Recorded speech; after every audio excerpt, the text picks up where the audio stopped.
어, 여러분, 우리 오늘 함께 볼 말씀은 누가복음 1장 51절에서 53절까지의 말씀입니다.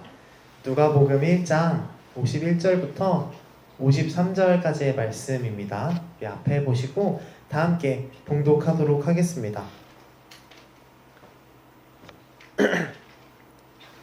그는 그 팔로 권능을 행하시고 마음이 교만한 사람들을 흩으셨으니 제왕들을 왕좌에서 끌어내리시고 비천한 사람을 높이셨습니다. 줄인 사람들을 좋은 것으로 배부르게 하시고 부한 사람들을 빈손으로 떠나 보내셨습니다. 아멘. 여러분, 우리 오늘은 12월의 첫 번째 주일이에요. 교회에서 12월은 특별히 대림절이라는 절기로 보내게 돼요. 대림절은 뭘까요? 들어본 적 있나요? 대림절에 대해서? 대림절은 예수님이 오시기를 기다리는 그 시간을 의미해요. 그 성탄절까지 예수님이 오시기를 4주 동안 기다리는 것이죠. 그런데 우리뿐 아니라 당시에도 2000년 전 정말 예수님이 태어나실 때도 그때도 예수님을 기다리던 사람들이 있었을 거예요. 각자만의 소원을 가지고 이런 예수님, 이런 메시아가 우리에게 오면 좋겠다 라고 생각하면서 예수님을 기다리던 사람들이 있었죠. 그리고 하나님은 우리의 작은 소원에도 귀를 기울여 주시고 이루어 주시는 분이어서 예수님은 실제로 예수님을 기다리던 사람들이 바라던 그 모습을 가지고 이 땅에 오셨어요. 그래서 우리는 한 달 동안 그 아기 예수님을 기다렸던 사람들의 모습을 한번 살펴볼 거예요. 그들이 어떤 마음으로 어떤 것들을 바라면서 예수님을 기다렸는지 이걸 보는 것이죠. 예수님은 아까 얘기했듯이 예수님을 기다리던 사람들의 소망을 가지고 이 땅에 오셨기 때문에 우리는 그 기다리던 사람들을 보면 어렴풋이 예수님이 어떤 분이신지, 왜 이 땅에 오셨는지를 알게 될 수 있는 거예요. 우리 그렇게 그들이 기다렸던 예수님을 살펴보면서 우리는 이번 2024년 성탄절에 어떤 예수님을 기대해야 할지, 어떤 마음을 가지고 예수님을 따라야 할지 고민해 보도록 하겠습니다. 그래서 전도사님이 정한 12월의 큰 제목은 웨이터입니다. 뭔가 웨이터라고 하면 식당이 먼저 떠오를 수도 있겠지만 직관적으로 맞아요. 기다리는 사람들이라는 뜻이에요. 그럼 우리 오늘 처음으로 살펴볼 이 기다리는 사람, 웨이터는 누구일까요? 오늘 우리가 살펴볼 사람은 어찌 보면 아기 예수님이 태어나기를 가장 기대하고 가장 먼저 반겨주었던 사람이었어요. 바로 예수님의 어머니인 마리아였죠. 마리아는 예수님이 태어나시기를 아기 예수님을 간절히 기다렸어요.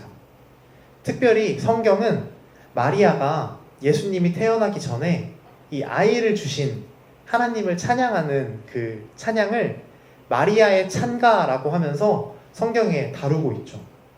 그 찬가는, 그 찬양의 내용은 짧지가 않아요. 그래서 우리는 오늘 성경 봉독을 통해서 한 그 중간에 3절 정도만 살펴본 거예요. 그런데 오늘 혹시 성경을 읽으면서 여러분은 어떤 생각이 드셨나요? 전도사님은 이게 과연 어머니가 아기를 기다리면서 하는 기도인가? 라는 생각이 들었어요. 뭔가 그렇지 않은 것처럼 느껴졌죠. 마리아가 했던 이 기도는 엄마가 아기를 기다리는 기도와는 조금 거리가 있다 싶었어요. 마리아는 제왕들, 저 권력자들을 낮추고 비천한 사람들을 높여달라고 기도를 했잖아요. 또 배고픈 사람들에게 먹을 것을 주시고 이미 가진 것이 많은 사람들은 빈손이 되게 해달라고 기도를 해요. 물론 그럴 수도 있겠지만 어떤 어머니가 아이를 주셔서 감사하다고 이런 기도를 하겠습니까? 이건 마리아가 단순히 아기를 기다리던 것이 아니었다라는 것을 의미하는 거예요. 마리아는 메시아, 구원자를 기다리고 있었던 것이죠. 그리고 더욱 특별히 어떤 종교적인 구원자임과 동시에 마리아는 사회를 바꿔줄 사람을 기다렸던 것 같아요. 그리고 마리아에게 필요했던 것은 바로 평등이었어요. 힘이 있는 사람과 없는 사람이 같아지고 돈이 있는 사람과 없는 사람이 같아지는 평등을 기다리고 있었던 거예요. 그런데 이런 생각이 들기도 해요. 아니 도대체 당시의 상황이 어땠길래 마리아는 이런 기도를 할까? 당시 상황은 마리아가 이야기했듯이 불평등이 가득한 세상이었어요. 우선 남녀 차별도 심했죠. 당시만 해도 남자만 사회에서 일을 할 수 있고 성공할 수 있었어요. 여자는 남자보다 한 단계 낮은 존재로 취급을 받았죠.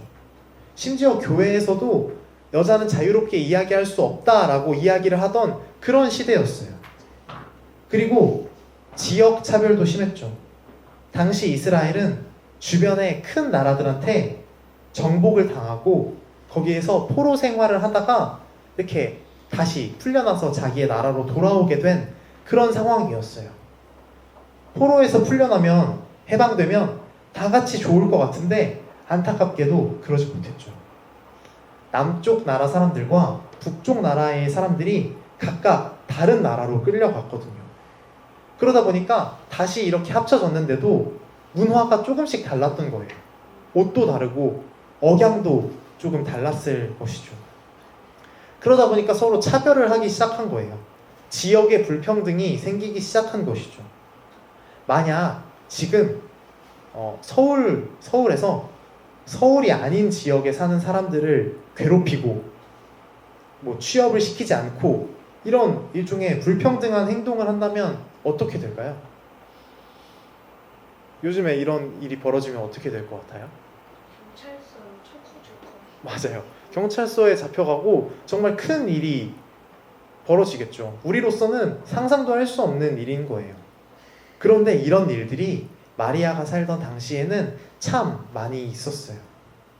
그리고 이렇게 뭐 성별, 지역 불평등과 더불어서 한 가지 가장 큰 불평등한 상황이 있었어요. 그건 바로 재정적인 상황, 돈이 많고 적고를 따라서 사람을 차별했던 거예요.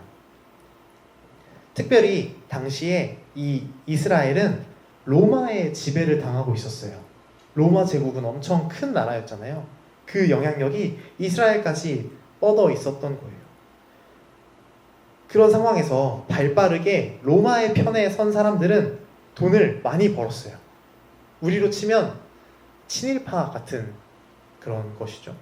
이 사람들은 돈을 벌기 위해 로마의 눈에 잘 보이기 위해서 다른 이스라엘 사람들을 차별하고 괴롭혔어요. 땅도 그 사람들이 다 가져가 버렸어요. 그래서 원래 농사를 짓던 사람들은 그 사람들한테 간신히 땅을 빌려서 농사를 짓고 또 그 땅값을 다시 그 사람들한테 줘야 하는 그런 남는 게 없는 장사를 계속하고 있었던 거예요. 이렇게 돈을 가진 사람들이 돈과 힘이 없는 사람들을 착취하고 괴롭히기 시작했어요. 이런 상황들이 있었기 때문에 마리아는 이런 불평등을 없애줄 사람, 평등을 이루어줄 사람을 기다렸던 거예요. 여러분, 우리 잠깐 노래 하나를 들어볼게요. 선생님이 노래 하나를 가져왔어요.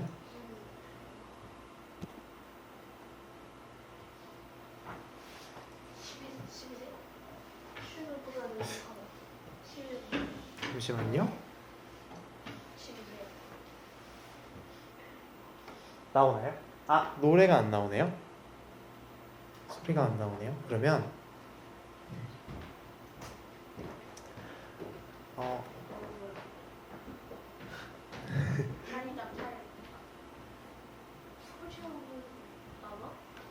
잠시만요.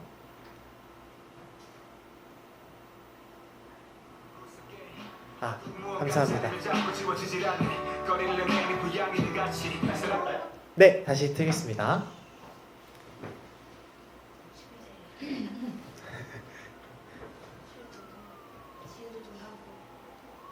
그런 폭력적인 장면 나오지 않아서 괜찮은 거예요.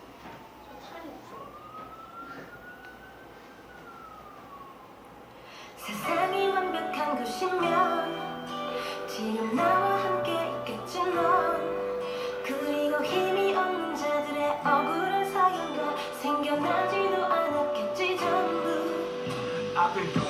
pain 아무리 마시고 노래해봐도 여기 맘만 구석에 어두운 무언가 자리를 잡고 지워지질 않네 거리를 내밀는 고양이들 같이 사람들을 피하고 싶고 듣기 더러워지네 힙합이 심리를 채운 소식도 나를 우울하게 만들어 Is this the human nature 긍정의 힘을 보여나지만 내 궁금한 게 있어 오지 않는 인생의 이유를 묻고 분노하는 기간쯤부터 용법을 내리되었는지 클래스 바 클래스 찾다가 생명의 순서 약정해지는 거 경상질라 여자남자는 갈수 있는 꼭 정해지는 거 얼마나 많은 담아내는 rough 찬란히 빛난 기회를 놓치고 있을까 누군가에게 낚아준다면 좀 만족했다 왜 쌀고 술집에서 고수를 안 줄까 세상이 완벽한 곳이면 지금 나와 함께 있겠지만 그리고 힘이 없는 자들의 억울한 사연만 생겨나지도 않았겠지 전부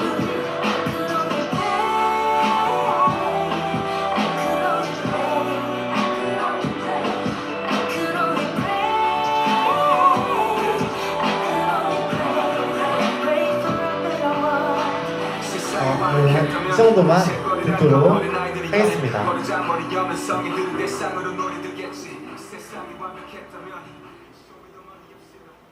네. 여러분, 방금 들었던 노래는 버벌진트라는 가수의 세상이 완벽했다면 이라는 노래예요. 전도사님은 이게 얼마 되지 않은 노래라고 생각했는데 9년 전 노래더라고요. 맞아요. 9년 전에도 저런 멋진 영상과 음악을 만들 수 있었어요. 노래의 가사는 이런 내용들이 있었어요. 선생님이 읽어줄게요. 저기 랩이어서 잘 안 들렸을 거예요. 세상이 완벽한 곳이면 힘이 없는 자들의 억울한 사연들이 생겨나지 않았겠지. 세상이 완벽했다면 팔이 날리던 거리를 살린 그 용감한 상인들이 건물주에게 더 큰 목소리를 가질 수 있겠지.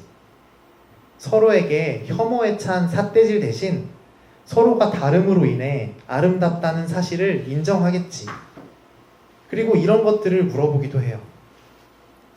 원치 않는 희생의 이유를 묻고 분노하는 게 언제부터 욕먹을 일이 되었는지, 왜 계급의 차이에 따라서 생명의 순서가 정해지는지, 경상도, 전라도, 여자, 남자, 그러니까 성별과 지역으로 갈 수 있는 것과 할 수 있는 일이 구분되는지, 이런 내용을 노래한 거예요. 이 노래는 평등에 대한 이야기를 하고 있어요. 그런데 제목이 뭐라고 했는지 기억나나요? 네. 맞아요. 세상이 완벽했다면 이었어요. 전도사님은 왜 저 제목이 세상이 평등했다면이 아닐까 하는 고민을 했어요. 그리고 고민 끝에 내린 결론은 이런 것이었죠. 우리는 아무리 많은 것들이 주어진다고 해도 평등이라는 것이 없다면, 내게 차별이 주어진다면 아마 우리는 그 자체로 세상에 대한 불만과 아픔이 생길 거예요. 게다가 이런 불평등과 차별이 내 힘으로 바꾸기 어려운 일들에 대한 것이라고 생각을 해봐요. 예를 들면 피부색, 성별, 태어난 지역, 부모님의 소득, 이런 일들로 인해 차별을 받는다고 생각하면 정말 끔찍한 일이죠. 그래서 완벽한 세상으로 가는 가장 기초적인 단계는 평등한 세상을 만드는 거예요. 그리고 예수님도 오셔서 실제로 이러한 불평등을 없애기 위해 노력하셨어요. 마리아가 바라던 대로 평등을 가지고 이 세상에 오신 거예요. 예수님은 먼저 성별, 지역, 재정, 이걸 가지고 사람을 차별하지 못하게 하셨어요. 예수님이 말씀을 전하시는 걸 보면 우리가 오늘 읽었던 누가복음의 10장 25절을 보면 너희가 그렇게 싫어하는 사마리아인들도 저 다른 지역의 사람들도 우리의 이웃이다 라고 말씀하시기도 하셨죠. 같은 누가복음의 18장 25절에서는 부자는 하나님 나라에 들어가기 힘들다 라고 하시면서 6장에서는 하나님 나라가 가난한 사람들의 것이다 라고 이야기를 하세요. 그러니 너희가 가지고 있는 재물들을 다 나누어 가져라 라고 이야기를 하신 거예요. 그리고 결정적으로 예수님이 가장 곁에 두고 말씀을 가르치신 제자들은 대부분 가난하고 힘이 없는 그냥 노동자들이었어요. 다른 사람들은 예수님 곁에 가려면 돈이 더 많아야 되고 권력이 더 커야 된다고 생각했지만 예수님의 시선은, 또 예수님의 선택은 그러지 않았던 거예요. 그러니까 우리 모두는 하나님 앞에서 평등하다, 이것이 예수님이 지속적으로 사람들에게 이야기하셨던 것이죠. 예수님은 결국 오셔서 우리에게 평등하게 살아야 돼, 너희 평등해야 돼 라는 것을 알려주신 거예요. 여러분, 근데 아까 그 노래가 2015년에 나온 노래인데 왜 내용이 우리가 오늘 읽은 누가복음의 내용과 똑같을까요? 왜 2000년이 지났는데 마리아가 했던 고민이 아직도 남아있을까요? 분명 예수님은 평등을 가지고 오셨는데 왜 아직도 지역 차별이 있고 남녀 차별이 있고 돈이 있는지 없는지가 이렇게 생명까지 결정하는 그런 상황인 걸까요? 왜 세상은 달라지지 않았을까? 이런 질문을 던져보고 싶어요. 왜 세상이 달라지지 않았을까요? 너무 어려운 질문인가요? 한번 고민해보면 좋겠어요. 그런데 전도사님이 고민하고 내린 결론은 이거였어요. 사실 세상은 달라졌다라는 거였어요. 과거에는 예수님 혼자 이런 평등에 대한 이야기를 했다면 이제는 방금 들었던 가수도, 심지어 전도사님도 이 앞에서 이런 이야기를 하고 있으니까요. 과거에는 아무도 관심을 가지지 않았던 일들이 이제 많은 관심을 받기 시작하는 거예요. 예수님이 오셨을 때는 장애라는 것이 죄 때문에 생긴다고 생각을 해서 몸이 불편한 사람들은 차별당하는 게 당연한 그런 세상이었어요. 그러나 지금은 절대 그렇게 하면 안 되는 세상이 되었고 앞으로는 더욱더 그렇게 되겠죠. 또 당장 몇십 년 전까지만 해도 우리나라의 여성들은 학교에 가기가 힘들었어요. 그런데 지금은 그것 또한 말도 안 되는 얘기가 됐죠. 세상은 예수님으로부터 시작해서 조금씩 평등을 향해 나아가고 있어요. 달라지고 있는 거예요. 물론 여러분, 이 평등한 세상을 만드는 것은 어려운 일이 될 거예요. 가장 중요한 것은 우리부터 시작하는 것이죠. 전도사님은 우리 교회가 그런 모습이 되었으면 좋겠어요. 교회 안에서만큼은 그 사람이 어떤 모습이든 어떤 사람이든 모두가 평등한 공동체가 되면 좋겠다라는 생각을 했어요. 그럼 우리는 이 평등을 어떻게 실천할 수 있을까요? 지금은 돌아가셨지만 옛날에 독일에 블룸하르트라는 목사님이 계셨어요. 그분은 특별히 하나님 앞에는 모든 인간이 평등하다라고 주장을 하셨죠.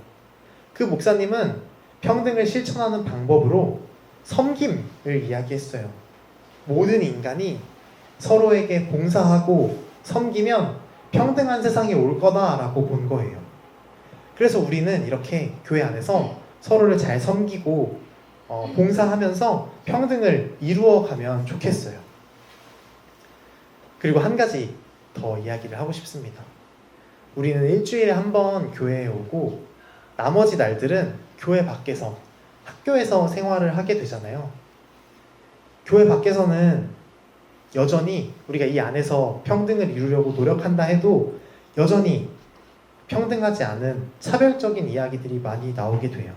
아까 이야기했듯이 누군가의 피부색, 장애, 성적 취향, 성별, 재정, 지역 이런 것들을 개그의 소재로 사용하거나 누군가를 비하하는 용도로 사용되기도 하죠. 우리 이 주제들에 대해서 막 논쟁이 있을 거예요. 신학적인 고민들도 있을 수 있고 논쟁이 있을 수 있어요. 그러나 이것들을 잠시 넣어두고 1차원적으로 생각했을 때 우리 그러면 안 되는 거 아닐까요? 우리가 약한 사람들을 대상으로 그 사람들을 비하하고 욕을 하는 단어나 욕을 하는 것은 옳지 않은 일인 것이죠. 그래서 우리만큼은 이런 말을 하지 않고 밖에 나가서도 평등에 대한 생각을 꼭 잊지 않았으면 좋겠어요. 말씀을 정리하겠습니다. 마리아는 평등한 세상을 기다리는 사람이었어요. 하나님께 기도하면서 눈물로 이 나라의 평등을 위해서 기도했던 그런 사람이었죠. 그리고 그렇게 평등을 기다리던 마리아에게 예수님이 오셨어요. 그리고 아직도 세상에는 많은 마리아들이 있죠. 많은 사람들이 아직도 평등을 기다리고 있다는 거예요. 우리도 2024년 성탄절 세상에 오신 예수님을 기대하고 평등한 세상을 꿈꾸면 좋겠어요. 그리고 우리도 그것을 위해서 노력하면서 살아가면 좋겠습니다. 여러분 자리를 옮겨서 잠시 말씀을 전하려고 해요.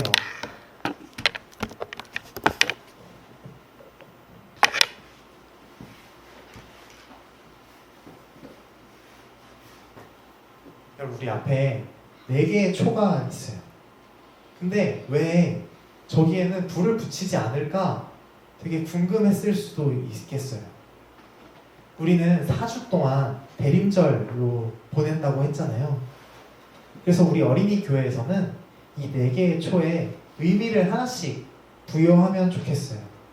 매주 예수님을 기다리던 사람들, 그리고 그 사람들에게 찾아오신 그 예수님의 의미를 기억하면서 각 초마다 나름의 이름과 이렇게 의미를 부여하면 어떨까 싶어요. 그래서 오늘 첫 번째 초에 불을 붙이면서 오늘은 평등이라는 의미를 기억하고 이 초에 부여하려고 합니다. 초에 불을 밝히겠습니다.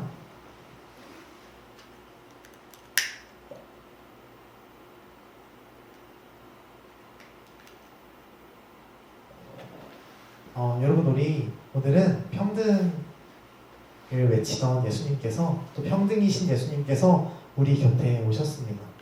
과연 이 4개의 초가 다 켜졌을 때 우리에게 어떤 의미로 다가올지 기대가 됩니다. 우리 오늘 예배를 기억하면서 또 우리에게 오늘 예배해 주신 평등이라는 메시지를 기억하면서 함께 기도하겠습니다.